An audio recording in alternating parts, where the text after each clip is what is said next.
Hey guys, Kevin Sang from Odds and Ends. Today we're going to be looking at how to cut down a tree.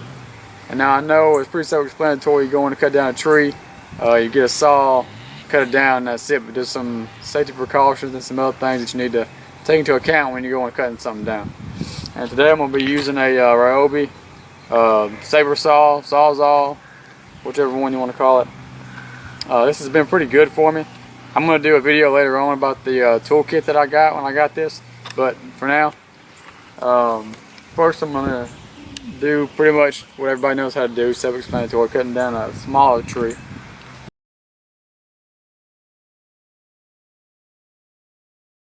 And I'm not wearing any, but of course you always want to wear safety goggles, you always want to have some gloves on, anything to keep you, make sure you don't get anything fly up in your face and get in your eye or nothing. But there's a bunch of these little pine trees here. I'm actually going to keep those here. We're going to take and move some of them along that fence there. But I'm cutting all these sweet gum trees down because, as you can see, in the wintertime they get just bare. But we want something that's going to stay all year round, some evergreens, some pines, stuff like that. But like I said, these right here are pretty self-explanatory. This one's not very tall, so that won't take just a second.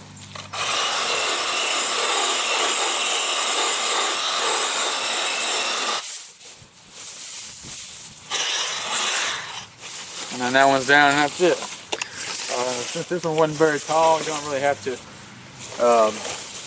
do much with it. And this is the same thing with any other saw you've got, hand saw or whatever else. You can actually do it. I'm using this saber saw here. You can use a hand saw. You can even use a circular saw on ones that small like that, or just whatever you got.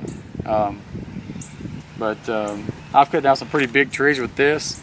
This is just a pruning blade on here. It's a Porter cable pruning blade. And this one right here is pretty big too. But I've cut down some even bigger over there. But when you get to the really taller ones like this right here, one thing you need to take into account is power lines, because they're everywhere. You can see they got some right there. And this thing is probably about 25 feet or so tall. And so whichever direction you cut this down in, it's going to fall. So you want to make sure you don't have your car anywhere or anything that's going to be able to get damaged, because those trees come down with a lot of force.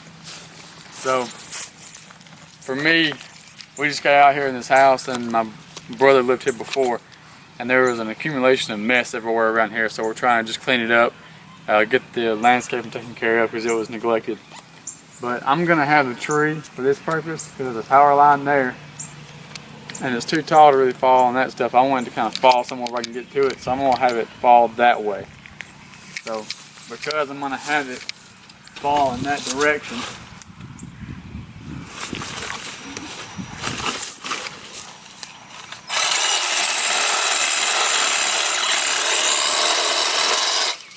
cut that off real quick so it won't be in my way. But I'm gonna, since I want it to fall down that way, I'm gonna get in here and I'm gonna start cutting it from this back side. And I'm gonna cut it all the way through so it's about 85% cut through, and then I'm gonna see if I can't just push it down. And I always, when you start cutting a tree, always cut it up about shoulder height with you, because the last thing you want to do is be, of course I can't get down here because of this tree right here, but you don't want to be all the way down here on the ground, something happen and the tree fall on you. So I want to keep that kind of stuff in mind. But I'm going to go ahead, there come vines. I'm going to go ahead and start cutting it. I'm going to cut it about shoulder width here.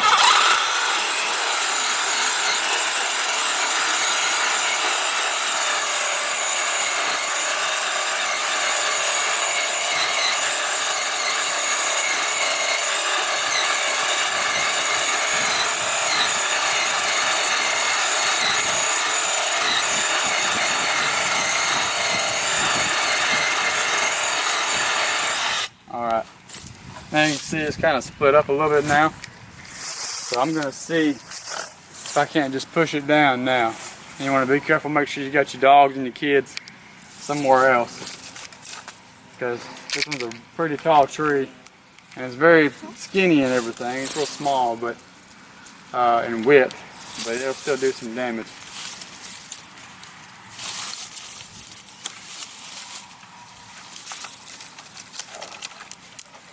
Almost there. Should be one more push.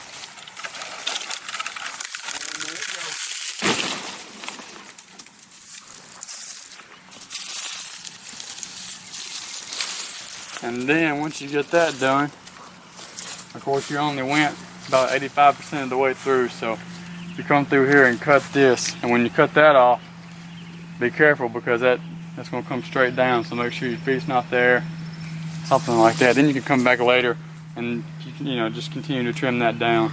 But one thing I want to talk about this is a tree that I cut down over here.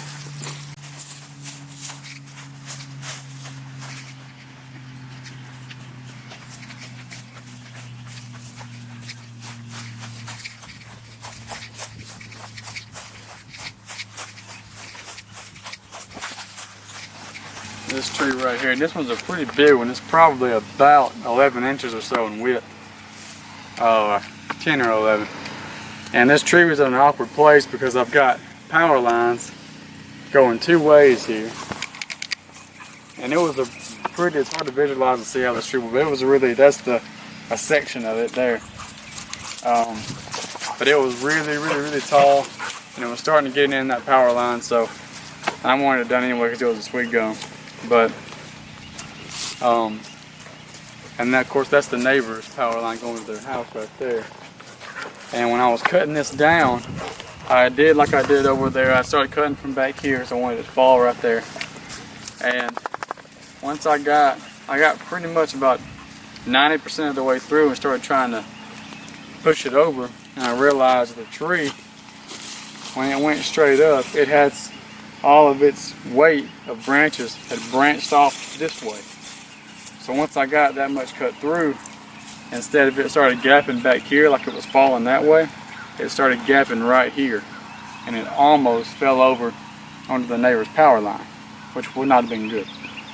So because of me neglecting to look at the tree and how it was going to fall and how the branches went, because this is a pretty thick, good sized tree, I actually had to climb up inside the tree and cut down some of those big branches as I was sitting up in the tree, which is not safe at all, because this tree was almost all the way cut through.